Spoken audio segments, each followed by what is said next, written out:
near the swimming pool. Marilyn went up and down those stairs 10 or 12 times, and every time she would go up the stair, she would look at Paula, and if Paula said no, then she had to do it again. And I could see George just fuming and fuming and fuming. Cukor hated her, really hated her. I don't think they helped her at all. I think they just pumped her up full of lots of stuff so they could use her.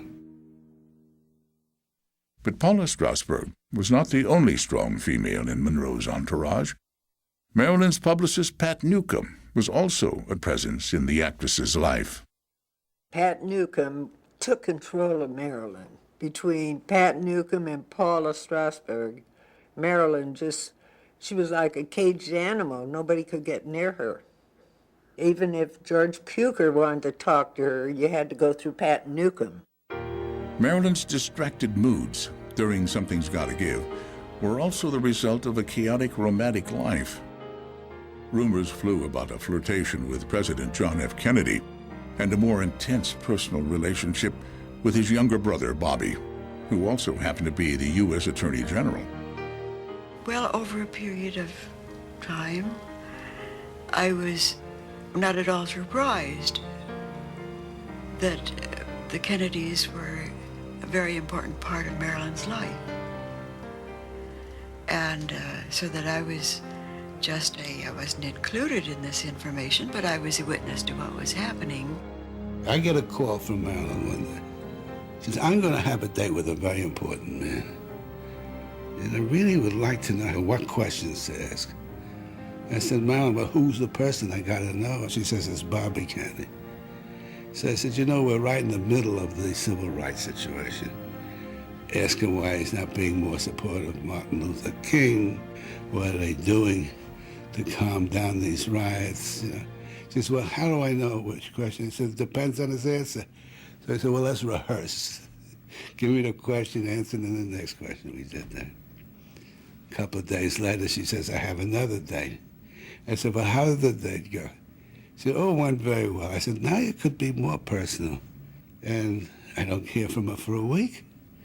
So I call up and I said, Marilyn, how's it going? She says, I don't need any more questions.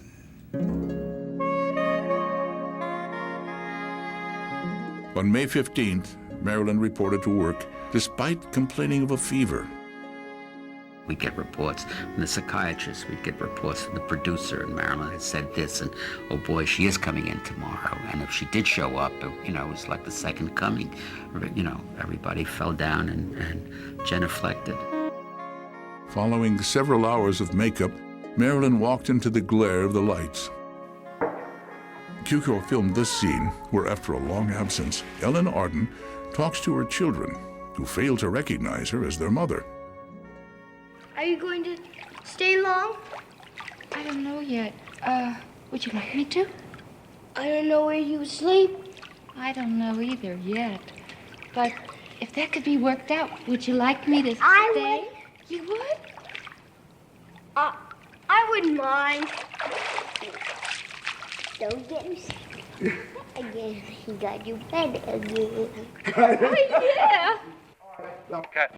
As I remember, there was a boy and a little girl, and even before we shot, she went and interacted with them to get them at ease so that she could play with them and everything. I remember that.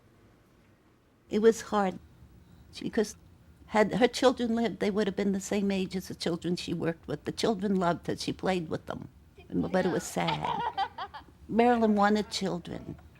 She wanted them badly.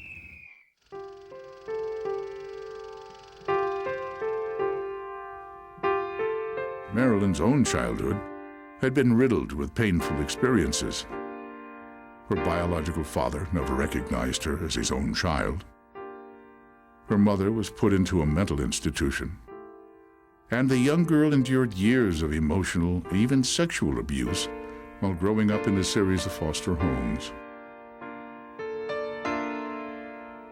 Through her years of stardom, Marilyn had been quite open about her desire to have a child.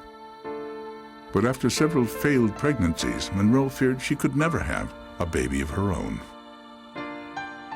After a while, Even the sight of children reminded Marilyn of a painful void in her life.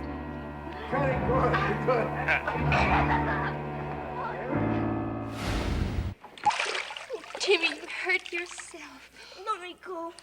Jimmy. Marilyn had now been on the set, eager to work for 3 days in a row. But early on Thursday, May 17th, it was learned that Monroe was going to take time off to attend President Kennedy's birthday gala in New York. Before production had begun, producer Henry Weinstein had given Marilyn his tentative approval. But now he had changed his mind. Little did I know we're going to miss so many other days. Now the day comes, and she says, now remember, I'm not supposed to shoot on such and such a day. I said, yeah, I do remember, but Marilyn, we haven't shot an arc. I don't want to shoot. Can't shoot. Then I pick it up. She's going to the president's birthday party. And I said, you're not going to go. I said, you're not going to shoot, but you're not going to go. And no, I'm going to go. Production reports clearly stated that Marilyn had permission to attend the ball. But behind the scenes, studio head Peter Levathes was imploring her not to go. A week earlier, he had even sent a letter stating, Marilyn, as you know, we are behind schedule with our picture, and we cannot consent to or acquiesce in your absence. But Marilyn's mind was made up, and she headed for New York to perform for the president. We all knew she was going to go to the president's ball. It was an honor to go to the president's ball. She wasn't the only one that was invited. There were many, and she had permission. Mr. President, Marilyn Monroe.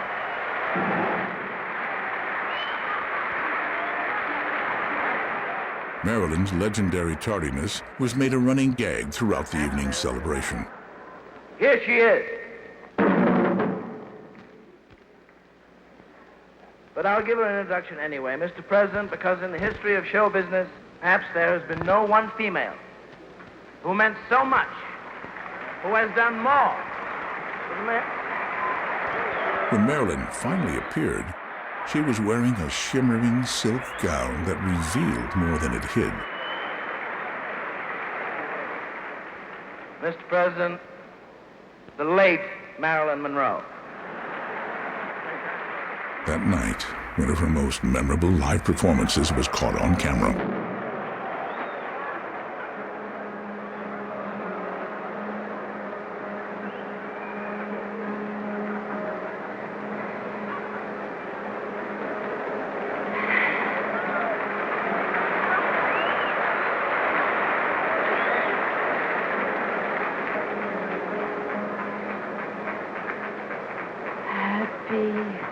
Birthday to you.